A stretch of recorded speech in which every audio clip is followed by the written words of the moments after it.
بسم اللہ الرحمن الرحیم۔ سوال پوچھا گیا کہ کسی مستحق کو صدقہ دینا ہو، زکوٰۃ دینی ہو تو کیا زکوٰۃ اور صدقے کا نام لینا ضروری ہے یا کوئی گفٹ وغیرہ بھی کہا جا سکتا ہے؟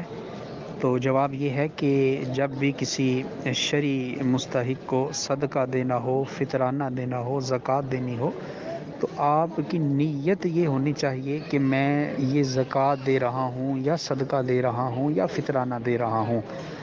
مال الگ کرتے وقت نیت ہو کہ یہ زکوٰۃ ہے، یہ صدقہ ہے۔ البتہ جس کو دینا ہے وہ ضروری نہیں ہے، اس کو گفٹ کہہ دیں، اس کو عیدی کا نام دے دیں، اس کو تحفے کا نام دے دیں، کوئی نام بھی دیا جا سکتا ہے۔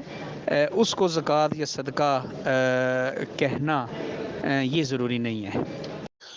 بسم اللہ الرحمن الرحیم۔ سوال پوچھا گیا کہ صدقہ فطر کی مقدار کتنی ہے؟ تو یاد رہے کہ صدقہ فطر مختلف اجناس کو مد نظر رکھتے ہوئے اپنی مالی حیثیت کا اندازہ لگا کر ادا کرنا چاہیے۔ سب سے کم قیمت وہ گندم کی ہے، اور اگر آپ گندم یا اس کا آٹا دینا چاہیں تو تقریباً 2.25 کلو، مگر زیادہ ہی دینا چاہیے اور 2 کلو کا اندازہ لگا لے، یعنی آج کے دور میں 2 کلو گندم جتنے کی آتی ہے یا 2 کلو آٹا جتنے کا آتا ہے، یا 2 کلو گندم یا آٹا ہی فی کس جو ہے یہ دے دیا جائے۔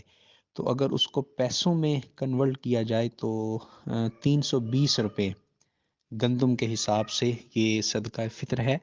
اگر کھجور کے حیثیت سے دینا ہے یا کشمش یا جو، تو پھر ان کی مقدار 4 کلو ہے، یعنی 4 کلو کھجور جتنے کی آتی ہے اتنا صدقہ فطر بنے گا، یا 4 کلو جو جتنے کے آتے ہیں یا کشمش جتنے کی آتی ہے اتنا صدقہ فطر بنے گا۔